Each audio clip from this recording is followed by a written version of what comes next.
Pricing is the most underdiscussed thing that is talked about, yet is the biggest elephant in the room. Another thing that's really underdiscussed is sales. Sales and pricing. Big things that a lot of people don't really break down, they don't really talk about, but that's where they're actually making most of their business, is that they really understand their pricing and that they really understand sales.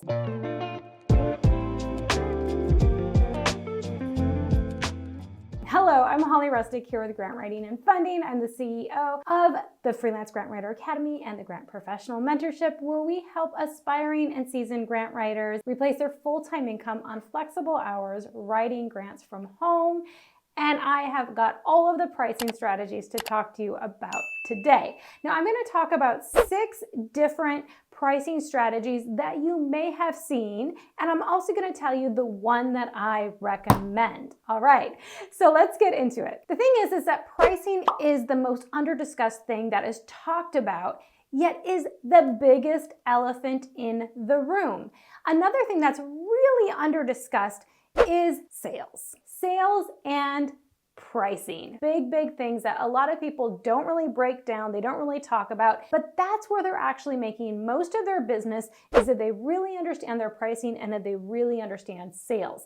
That's where you're going to do very well as a freelance grant writer or any service-based industry, but this is also the most non-talked about areas. But we're breaking that down at Grant Writing and Funding because I became obsessed with this as a freelance grant writing business owner for almost 2 decades.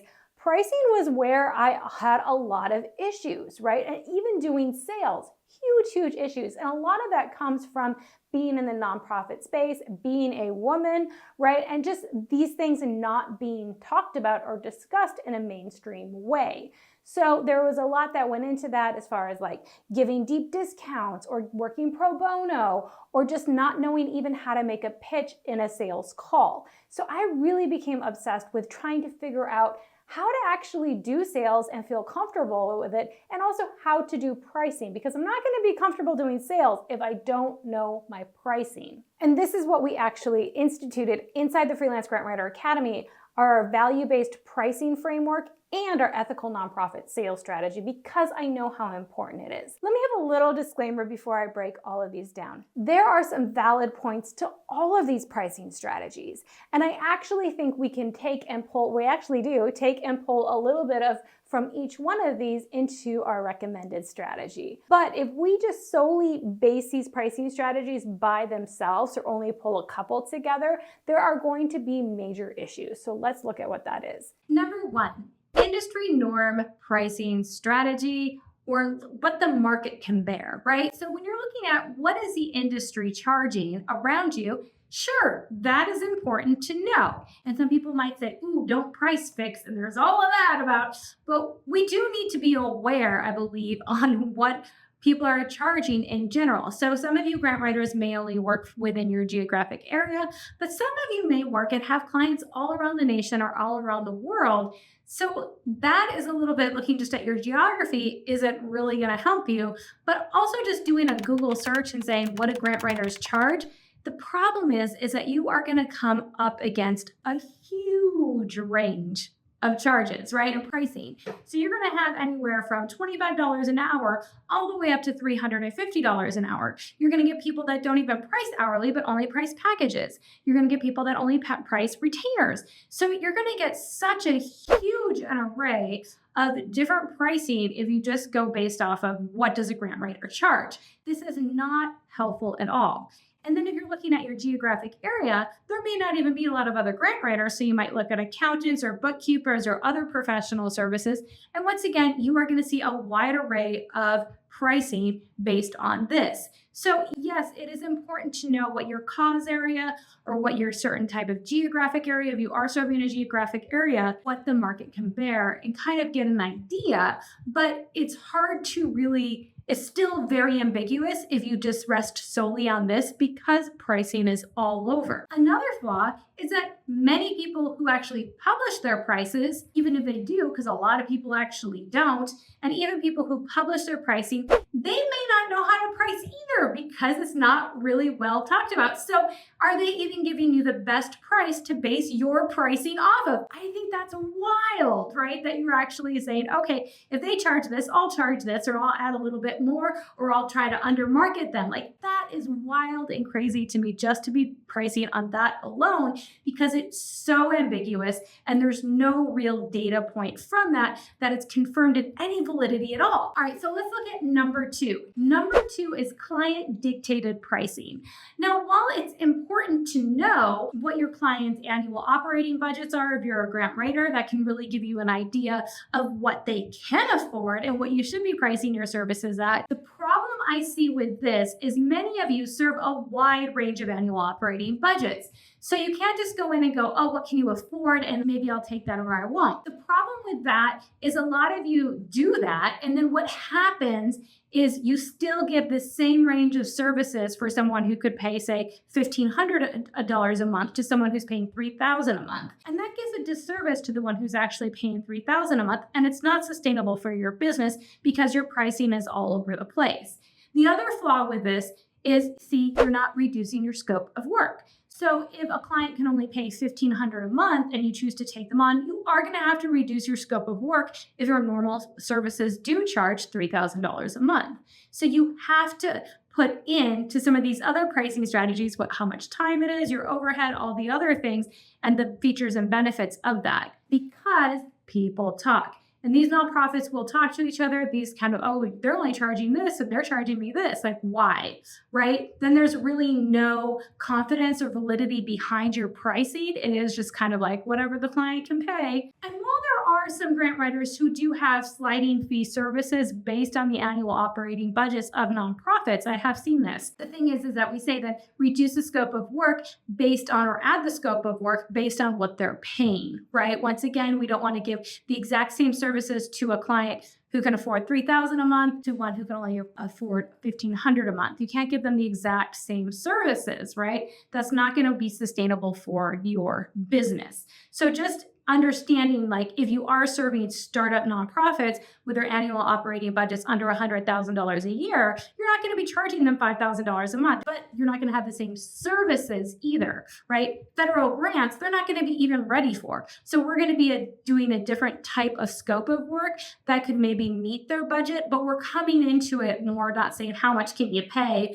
with understanding the annual operating budget, the needs that the client has, the results in the stage of their nonprofit. So for instance, again, we're not applying for federal grants when they're just starting out of the gate. Maybe we're doing grant readiness. Maybe we're building out a master grant application. Maybe we're not even writing grants yet. So those would be different services that we could maybe charge a different amount for and take a prolonged amount of time to actually complete. So then that way you can actually sustain it. So it is important, once again, to understand what your clients can afford, but at the same time, you're going to be changing your scope of work and you're going to be changing your services and your pricing based on that as well, and the deliverables included. The other thing is, we can't just assume what nonprofits can charge. Yes, we want to find a sweet spot that we understand, but at the same time, you can't just automatically go in going, I don't think they can afford this price, so I'm already going to go in with a deep discount, or I'm already going to say this price instead of what my actual prices are. That's you bringing your mindset drama into, right, that sales pitch and into your pricing. So that is something you do not want to do. And I see that very, very often. So you do want to understand, once again, where your nonprofits are at. But we need to build out services then and a scope of work built upon what makes sense for your price ranges. Number 3, another common service pricing strategy is cost plus. This is basically cost plus profit equals price. And this is more done in product-based businesses, because they have very specific tangible prices on their manufactured goods or on their goods. Like there's actually like, okay, I have to buy this type of paper, like for my book, right? We actually publish this and it's a product and it's not an ambiguous service, right? So even behind a book strategy, there's actual tangible cost of the printing of the book, the shipping of the book, all of those. And those are prices that you absolutely need to have inside your pricing, plus to put some profit on it can equal a price. So very commonly done with products, but with services, it's hard to translate because our services are not always super tangible. And once again, we do want to include this in our pricing, but it cannot be the standalone. Look at all of your expenses. And the thing is our expenses as freelance grant writers are very low in a common way, right? We have our internet, our computer, or maybe the square footage of your home office, maybe some of your grant training that you're getting, any kind of professional development, and any kind of grant software.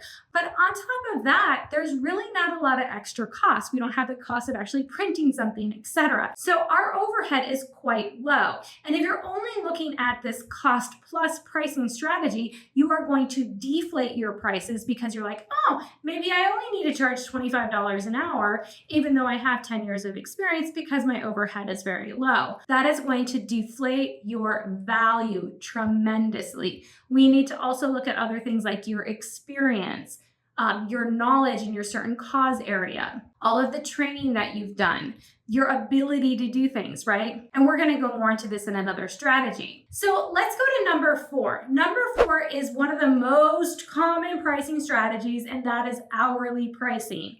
Now, here's my disclaimer. You as a freelance grant writer, as any type of service provider, should always be tracking your hours. I always want to know where you're at, what you're doing, but that is more for you than for your clients. So hourly pricing is basically saying, okay, whatever hours I work, I'm just going to charge you a set amount per hour, and then I'm going to bill you for that, usually at the end of the month.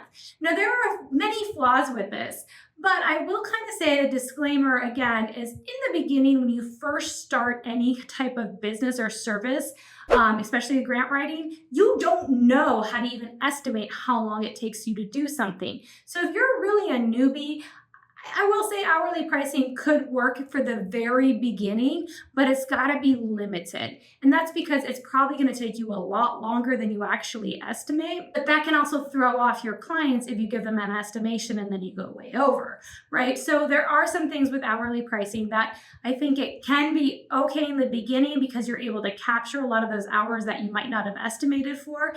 But here are some major problems that are going to come up with hourly pricing. Number 1, the more experienced you get and the more hours you put in, the faster you work. Okay, that's just how it is. So we actually see grant writers or service providers that have been around for a while, if they're pricing hourly, they actually start to lose money very quickly. All right, because they can turn around and write a grant in a few hours, whereas somebody else, it might take 30 or 100, right? Because of that experience that they bring to the table, because of the knowledge, etc., just in general, they are going to start getting paid less. Number 2 is when you're working with a client, after a little bit of time, you are going to start working fewer and fewer hours because you have built up the master grant application. You can pull from things. You've written more grants. You're more comfortable with them. You've gotten into a rhythm with them. So all of a sudden, every grant you write, it takes you less and less time. Now, all of that time and experience and knowledge that they had working with you, you don't want that to disappear, but it will, the value of that, if you're charging hourly, because your hours will decrease. So that is a huge, huge thing. Number 3, you're probably going to underestimate the number of hours that it takes. And like I mentioned, if all of a sudden you said, okay, that's going to take me about 40 hours, but at the end of the month, you give the nonprofit an 80-hour bill, that is going to spin them out. Which leads us to number 4. If you're billing hourly, those nonprofit clients are going to nitpick your hours. And you are going to spend more time sending over your hours, trying to prove your hours. And they're going to say things like, should grant research really take that long? I think it takes too too long. And you're gonna be like, yes, it does, right? So you're gonna be trying to validate things and affirm things that really don't make sense instead of just doing your work. And number 5, you're gonna work for free if you're working for hours because you're gonna forget to bill all your hours. That's just how it is. You're gonna be like, oh, while I was thinking about that, I just didn't put it down. Or, oh, that meeting, I forgot to put it in my time. I forgot to track that.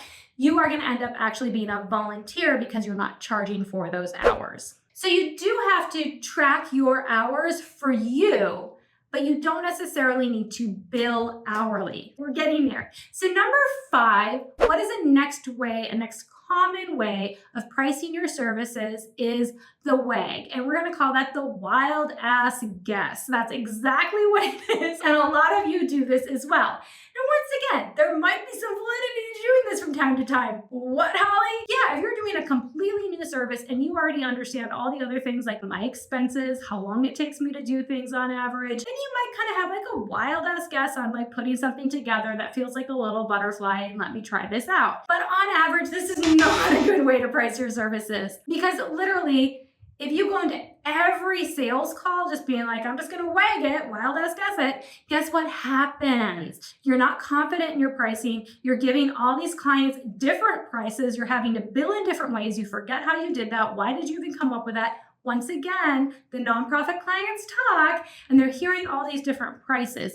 It is a mess. Which leads us to number 6, our favorite way of pricing and what we recommend is value-based pricing. Now this might feel like a kind of buzzword, but it really isn't. What we actually like to do is incorporate all of the different ways that we've said so far. We still need to understand industry norms and what the market will bear, specifically what your cause area or type of nonprofit, what their budgets look like. As far as client dictated, we're not going to let your clients dictate all of your prices. But we want to know who you're serving and what that sweet spot would be. We also want to know what is the scope of services that they actually need at that point in time. Not just what they want, but what they actually need. Cost plus, we need to understand your expenses. Hourly, you need to track your hours so you understand it, how you can put your packages and retainers together. Then we want to add something to that. We want to add what is the benefit and the value of your services.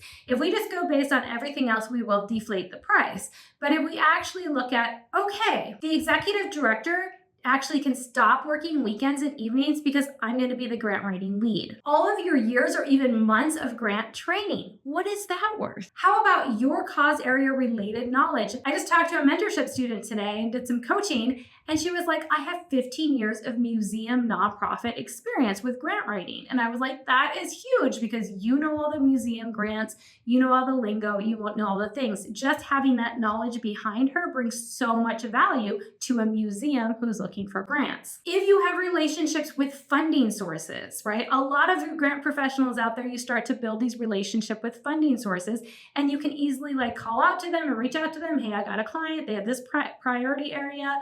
Would they be a good fit? And because they know you, you can get their feet in the door. That's huge. And of course, you do develop products. I think this is one thing that a lot of freelance grant writers forget is that you actually create things like grants, and those can be used again and again. They can also be used to pull information and stats for websites, social media, corporate solicitation letters, and so much more. They can be used again and again. So it's not a one and done for your services, but a lot of your services actually become products that can be used again and again and again.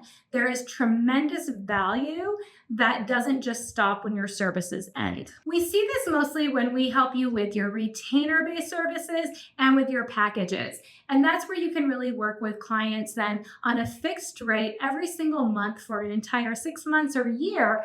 And you're going to have consistent cash flow, and they will also know what their budget is, and you can develop this on a scope of work. So good. This will take away so much time in just trying to get clients all the time with these little bits and pieces to actually having really good clients where you can actually move them forward. Value-based pricing is the best way, in our opinion, to do your pricing for grant writing services. Inside the Freelance Grant Writer Academy and the mentorship, we break down our value-based pricing framework and our ethical nonprofit sales strategy, so you will know exactly how to price your services as a grant writer be confident and be 100% behind it because you understand how you actually came up with your pricing. So good. This is not talked about in so many places, but we have it at the forefront in our programs. I would love to know what you do for your pricing. And I would like to know if you start implementing our value-based pricing, how it changes, how you're actually able to get clients quickly and confidently.